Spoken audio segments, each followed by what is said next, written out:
खुशबूदार बांधो बांधो। ओम शांति। सद्गुणों की खान, जीवन की शान। आज की इस विशेष प्रवचन माला में मैं आप सभी के सामने ब्रह्मा कुमारी रूही।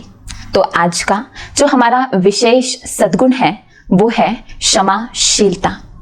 क्योंकि जहां तक मेरा मानना है कि दुनिया में यदि कोई सबसे बड़ा दान है तो मैं समझती हूँ कि वो है क्षमा दान। और ये क्षमा दान ही सच्चा समाधान भी है। इसीलिए किसी ने बहुत अच्छा कहा कि क्षमा वीरस्य भूषणम, अर्थात क्षमा वीरों का श्रृंगार है। और क्षमा का गुण वही धारण कर सकते हैं जिनमें वीरता होती है, जिनका दिल बड़ा है, जिनमें धैर्य है, करुणा है और अपनेपन की भावना है। और सच मानिए कि जो व्यक्ति क्षमाशील होता है वो हर एक के दिल पर राज करता है और उसका जीवन ऑटोमेटिकली बहुत सुखद हो जाता है। क्योंकि क्षमा मनुष्य आत्मा का भूषण भी है तो धर्म अर्थात धारणा भी है। तो जितना इस गुण को, इस वैल्यू को हम अपने जीवन में धारण करते हैं, अपने जीवन में अपनाते हैं, अप्लाई करते हैं, उतना हमारे जीवन में अर्थात हमारे संबंधों में वो स्नेह, वो प्यार, वो स्नेह भाव प्रकट होता है। अर्थात संबंधों में मधुरता बनी रहती है, जिसके कारण हमारा जीवन बहुत सहज और खुशनुमा बन जाता है। तो क्षमाशील बनने से हमारे अंदर अपकार करने वाले व्यक्ति के प्रति भी उपकार की अर्थात दया की भावना उत्पन्न होती है, क्रोध की नहीं। और जिससे हमारे संबंधों में मधुरता आ जाती है और हमारा जीवन सहज और सुखी बन जाता है। लेकिन आज वर्तमान में, प्रेजेंट में अगर देखा जाए तो इसी गुण की हमारे जीवन में कमी है। और इसी गुण की कमी के कारण आज हमारे संबंधों में वो स्नेह, वो प्यार, वो करुणा का भाव, अपनापन व सहयोग की भावना नहीं है। तो जितना इस गुण को हम अपने जीवन में धारण करते हैं और जितना सामने वाले व्यक्ति को हम क्षमा करते हैं, तो क्षमा पाते ही मनुष्य के तन और मन पर चढ़ा हुआ बोझ उतर जाता है और वो अपना जीवन बहुत अच्छा जीता है, अर्थात खुशनुमा जीवन उसका बन जाता है।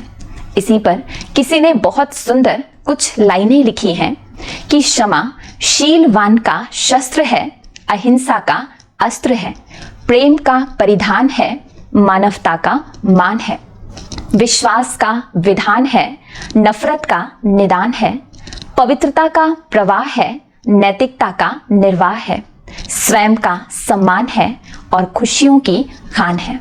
माना दुनिया में हर मनुष्य क्षमा का पात्र है। क्योंकि कई बार व्यक्ति से गलती इसलिए भी हो जाती है क्योंकि उसको उस कार्य की, उन बातों की सही समझ, सही जानकारी नहीं होती है। जिस प्रकार जैसे राजा दशरथ का हम दृष्टांत सुनते हैं कि राजा दशरथ ने भी गलत अनुमान लगाकर श्रवण कुमार को हिरण समझकर उसे तीर मार दिया, जिसके कारण श्रवण कुमार की मृत्यु हो गई। और श्रवण कुमार की मृत्यु के कारण उनके माता पिता की भी मृत्यु हुई।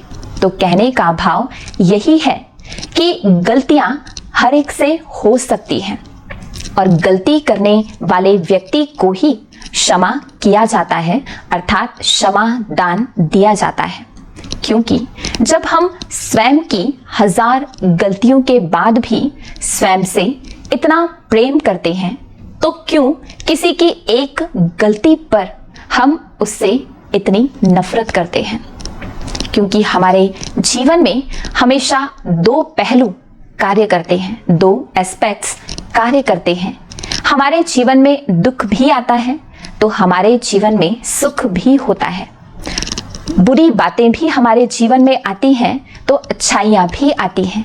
सकारात्मक विचार भी उत्पन्न होते हैं तो नकारात्मक विचार भी आते हैं। नफरत भी आता है तो प्रेम भी पैदा होता है। लेकिन हमें सबसे ज्यादा कौन सा पहलू याद आता है? हमें हमारे दोस्त ज्यादा याद आते हैं या फिर हमारे दुश्मन? हमें नेगेटिव थॉट्स ज्यादा याद आती है कि पॉजिटिविटी? तो चेक करने पर यही रिजल्ट हमें सामने दिखाई देगा कि हमें दुश्मन से, दोस्त से ज्यादा दुश्मन ही याद आते हैं। अर्थात अच्छाई से ज्यादा हमारे जीवन में बुराई ज्यादा हमें याद आती है। अर्थात हमें वो लोग ज्यादा याद आते हैं जिन्होंने कभी हमारी इंसल्ट की है, कभी हमसे अच्छे से व्यवहार नहीं किया है, कभी हमें बुरा भला कहा है, तो वे लोग हमें ज्यादा याद आते हैं। तो जब तक इन लोगों को भी हम अपने जीवन में क्षमा नहीं करेंगे, इनकी बातों को भूलकर, फॉरगेट करके फॉरगिव नहीं करेंगे, तब तक हमारे जीवन में वो सच्चे खुशी की, आनंद की लहर उठ नहीं सकती। क्योंकि कई बार होता क्या है कि हम छोटी छोटी घटनाओं में, छोटी छोटी बातों में तो सामने वाले को क्षमा कर देते हैं, उनकी बातों को डोंट केयर कर देते हैं, लेकिन बड़ी बड़ी सिचुएशन में, बड़ी बड़ी घटनाओं में उन्हें माफ करना हमें असंभव सा लगता है। अर्थात हम उन्हें माफ नहीं कर पाते हैं और खुद ही खुद स्वयं को परेशान और डिस्टर्ब करते रहते हैं। तो सच तो ये है कि यदि हमारे अंदर छोटी छोटी बातों को इग्नोर करने की, डोंट केयर करने की आदत होगी, सुना अनसुना करने की आदत होगी, तो हम बड़ी बातों को भी सहज भूल सकेंगे, अर्थात उन्हें फॉरगिव कर सकेंगे। तो क्षमा मांगने से ज्यादा इंपॉर्टेंट है क्षमा दूसरों को करना। लेकिन आजकल हम करते क्या हैं?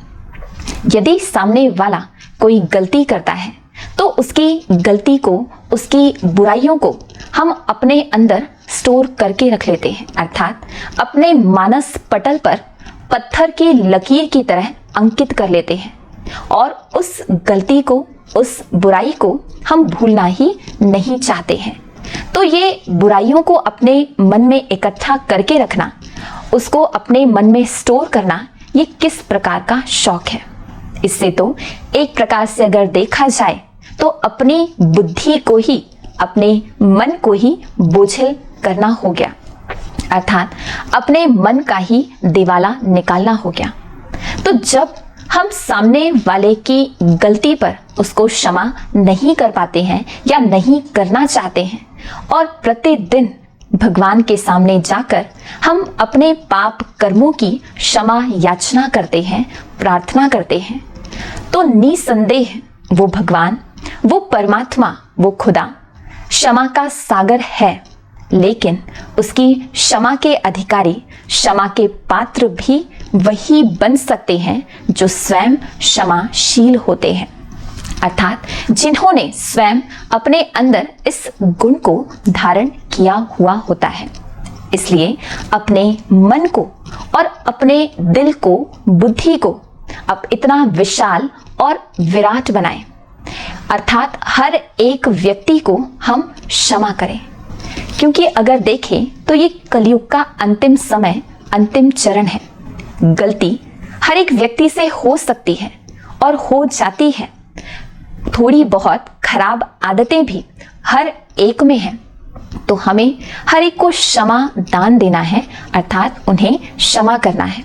तो अपने जीवन में इस क्षमाशीलता का, क्षमा का एक नया अध्याय हमें अपने जीवन में खोलना है, न्यू चैप्टर अपने जीवन में ओपन करना है, अर्थात हमें हर एक को क्षमा दान देते जाना है।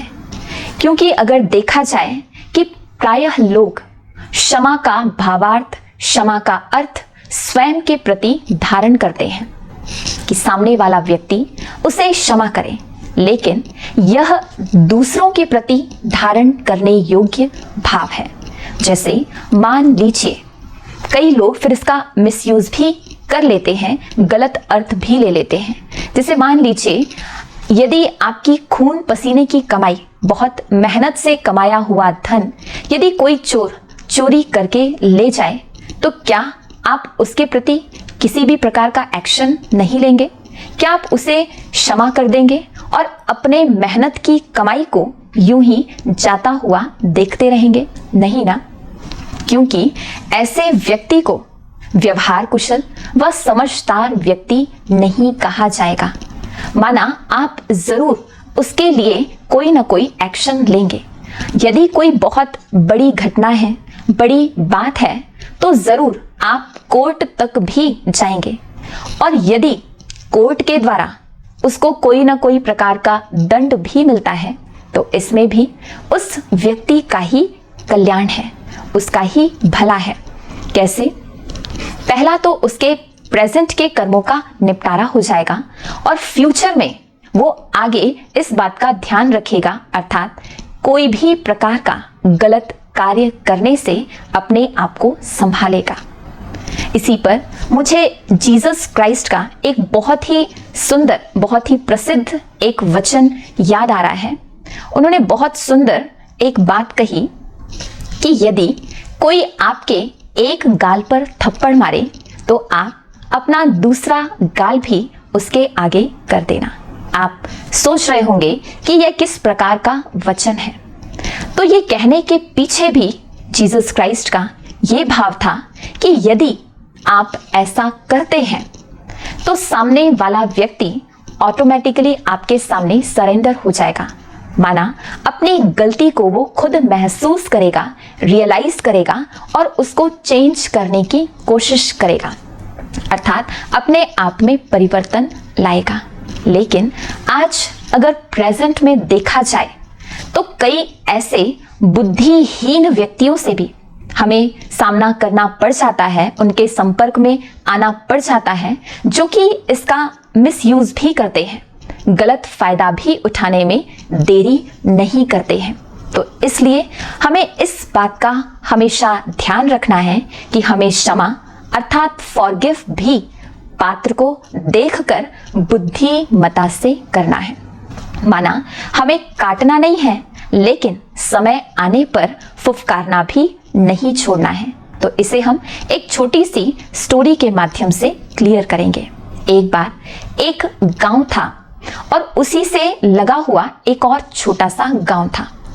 तो सभी गांव वालों का आना जाना, कार्य व्यवहार एक गांव से दूसरे गांव में प्रतिदिन होता रहता था, और दोनों गांव के बीच में एक जंगल पड़ता था, छोटा सा जंगल था, जहां से उन लोगों को एक गांव से दूसरे गांव में जाने के लिए उस जंगल को क्रॉस करना पड़ता था प्रतिदिन।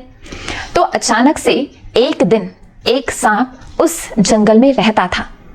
तो उसने उस गांव से रास्ते से जो भी व्यक्ति निकलते थे, वो सर्पराज सभी को बहुत परेशान करता था, सभी को बहुत डराता था। तो जिसके कारण गांव वाले बहुत डरे हुए थे, बहुत ही सहमे हुए, भयभीत थे।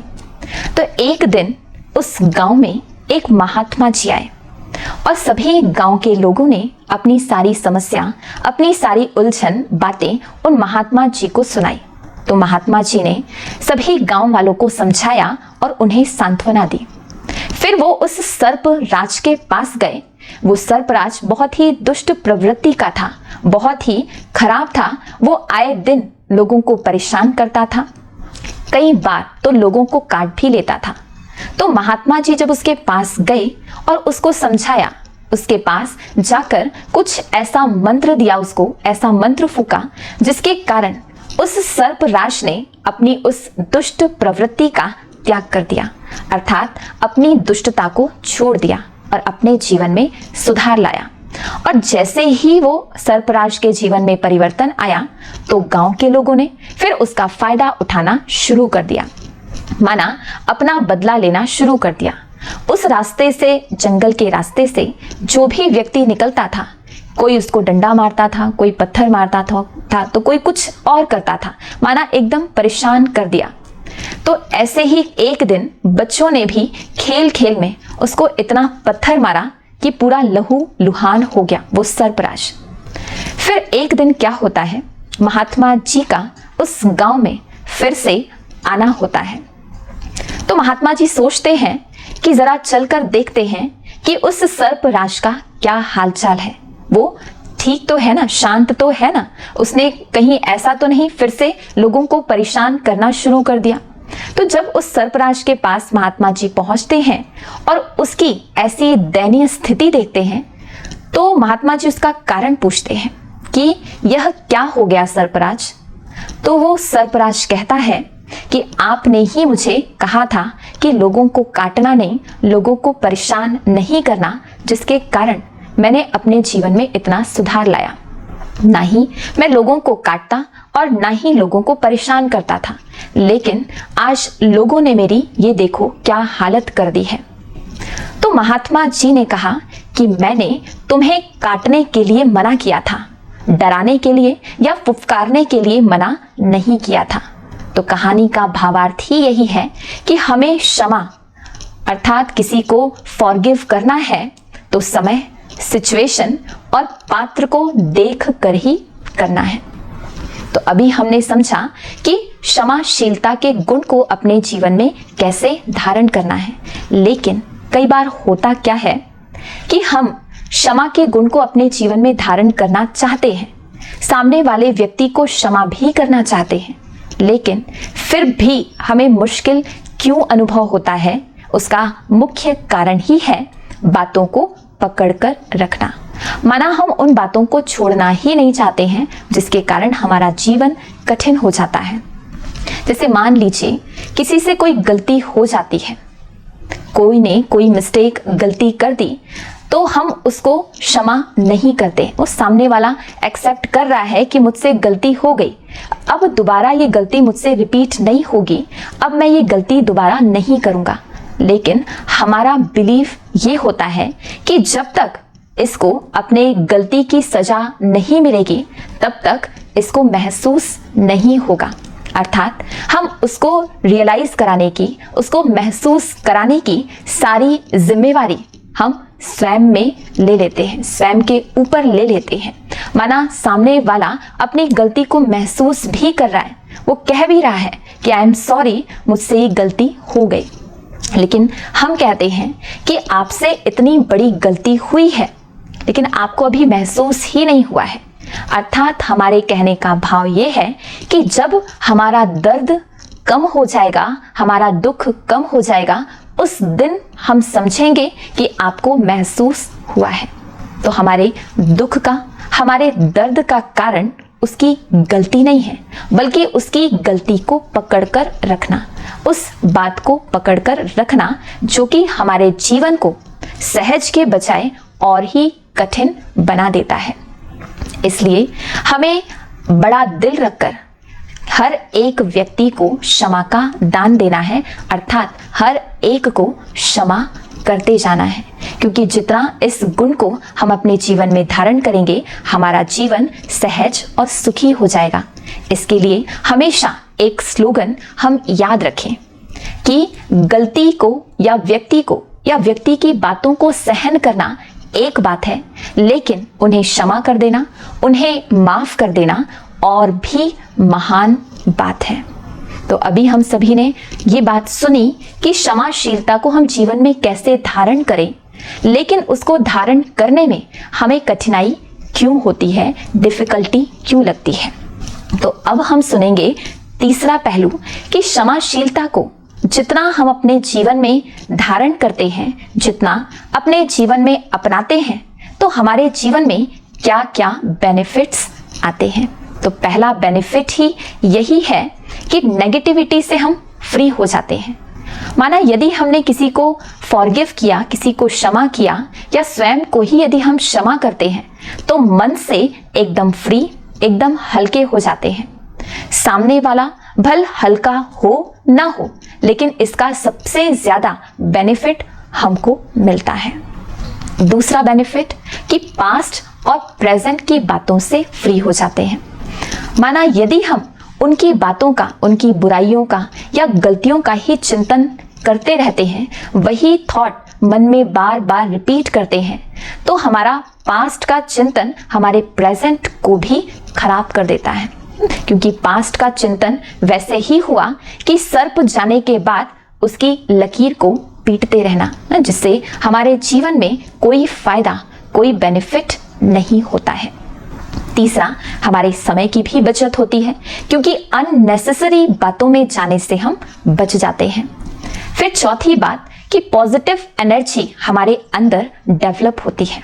तो पॉजिटिव एनर्जी माना, क्योंकि हम जितना सामने वाले व्यक्ति को क्षमा करते हैं, उनकी बातों को फॉरगेट कर देते हैं और फॉरगिव कर लेते हैं, तो उतना इन वेस्ट नेगेटिविटी के जाल से हम मुक्त हो जाते हैं। और जब इन सब बातों से हम मुक्त हो जाते हैं तो हमारे अंदर बहुत सारी क्वालिटीज, बहुत सारी वैल्यूज डेवलप होती हैं, जैसे खुशी, आनंद, प्रेम। ये सारी वैल्यूज हमारे अंदर आती जाती है। इसीलिए किसी ने बहुत अच्छा कहा है कि love is nothing without forgiveness and forgiveness is nothing without love. अर्थात जितना इन वैल्यूज को हम अपने अंदर धारण करते जाते हैं, उतना ही जल्दी हम सामने वाले व्यक्ति को क्षमा भी कर सकते हैं। तो यदि हमें इन वैल्यूज को, इन गुणों को अपने जीवन में उसका एक्सपीरियंस करना है, उसका अनुभव करना है, तो हमें सबसे पहला ये गुण अपने जीवन में धारण करना है, क्षमा का। माना क्षमाशील बनना है। और यही हमारे आत्मा का आंतरिक सौंदर्य है, इनर ब्यूटी है। इसी पर हम एक छोटी सी स्टोरी सुनेंगे, और ये स्टोरी बहुत ही इंस्पिरेशनल स्टोरी है, बहुत ही इससे हमें प्रेरणा मिल सकती है। एक बार संख्या 9 ने संख्या 8 को जोर से थप्पड़ मारा, तो संख्या 8 रोने लगा और उसने थप्पड़ मारने का कारण पूछा। तो संख्या 9 ने कहा कि मैं तुम्हें थप्पड़ मार सकता हूं, ये मेरा पूरा अधिकार है, क्योंकि मैं तुमसे बड़ा हूं। तो संख्या 8 ने जब ये बात सुनी तो उसने संख्या 7 को थप्पड़ मारा और वही बात रिपीट कर दी। उसके बाद क्या था? उसके बाद सिलसिला चल पड़ा। संख्या 7 ने 6 को मारा, 6 ने 5 को मारा, 5 ने 4 को मारा, 4 ने 3 को, 3 ने 2 को और 2 ने फिर 1 को थप्पड़ मारा। और जैसे ही 1 को थप्पड़ मारा, अब बेचारा 1 किसको मारता? उसने जब अपने से नीचे 0 को देखा, तो जैसे ही 0 को देखा तो 0 की हालत थप्पड़ मारने से पहले ही ढीली हो चुकी थी, पहले से ही वो रोने लगा था। तो संख्या 1 ने उसे थप्पड़ नहीं मारा, बल्कि उसे उठाकर अपने बगल में बिठा लिया और बहुत प्यार किया। और जैसे ही संख्या 1 ने 0 को अपने बगल में बिठाया, तो उसकी जो ताकत थी वो 10 गुना बढ़ गई। और जैसे ही 10 गुना उसकी ताकत बढ़ी, तो उससे नीचे जो संख्या 9 था वो बहुत डरने लगा, बहुत भयभीत हो गया। तो संख्या 1 ने उसे मारा नहीं, बल्कि उसे भी क्षमा कर दिया और अपने बगल में बिठा दिया। और जैसे ही 1 ने अपने बगल में संख्या 9 को बिठाया, वैसे ही संख्या 1 की ताकत 109 हो गई। अर्थात कहने का भाव यही है कि जितना हम किसी को क्षमा करते हैं, तो क्षमा करने वाला ही महान व्यक्ति बनता है। इसलिए कहते हैं हम सभी परमात्मा के दयालु बच्चे हैं, क्षमा के सागर के क्षमा बच्चे हैं। तो हमें हर एक व्यक्ति को क्षमा का दान देना है, अर्थात उन्हें भी फॉरगिव करना है, उन्हें भी क्षमा करना है, क्योंकि क्षमा एक बहुत बड़ा गुण है, बहुत बड़ी वैल्यू है। तो अभी हम उस क्षमा के सागर, उस परमपिता परमात्मा से अपना कनेक्शन जोड़ेंगे। और हमारे सामने जो भी ऐसे व्यक्ति हैं, जो भी ऐसी आत्माएं हैं जिनको हमने अभी तक क्षमा नहीं किया है या उनकी बातों को पकड़ कर रखा है, उन्हें भी आज हम क्षमा करेंगे। अच्छा, ओम शांति। एकदम रिलैक्स होकर बैठ जाएं।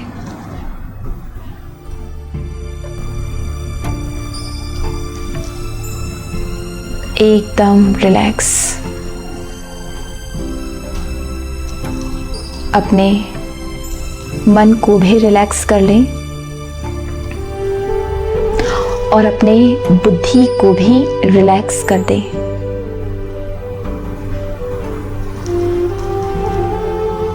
यदि हाथों में भी कुछ पकड़ कर रखा है तो उसे भी साइड में रख दें और एकदम रिलैक्स हो जाएं, संपूर्ण रिलैक्स। पूरी तरह से अपने आप को रिलैक्स कर लें।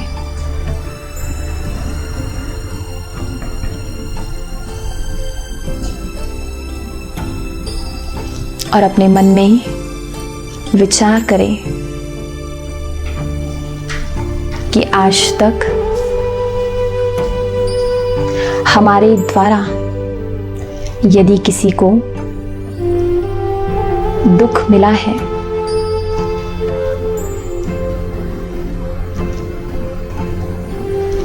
तो उनसे हम दिल से क्षमा मांगते हैं।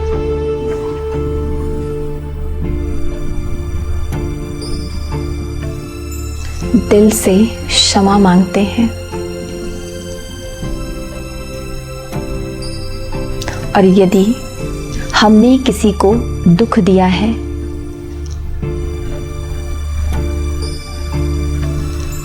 तो उसके लिए भी हम क्षमा याचना करते हैं, क्षमा मांगते हैं। और अपने मन को सारे पास्ट की बातों से, वेस्ट और नेगेटिव बातों से एकदम रिलैक्स कर लें।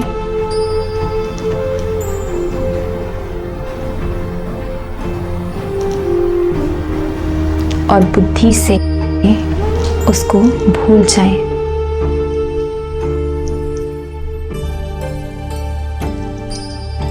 क्योंकि हम उस क्षमा के सागर परमात्मा के बच्चे हैं, इसलिए हमें भी हर एक आत्मा को क्षमा करना है।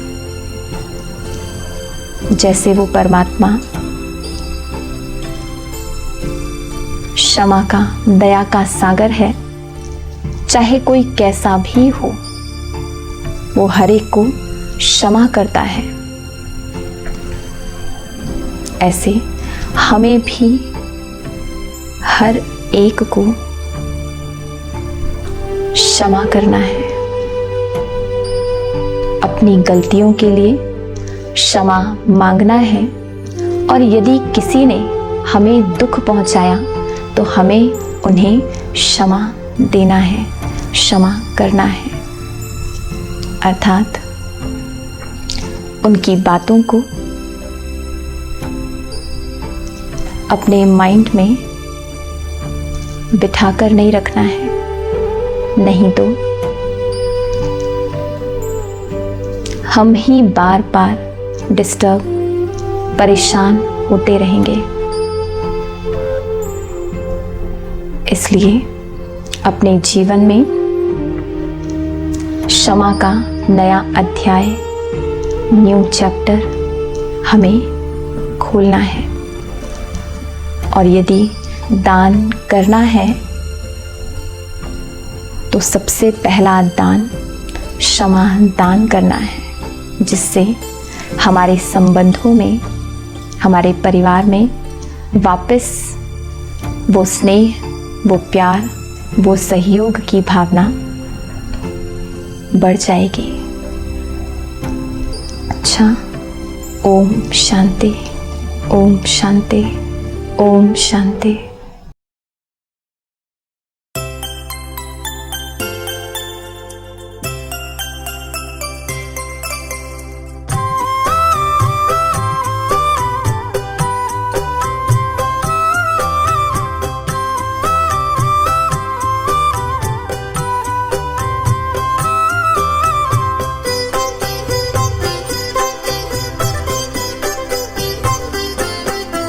सभी हो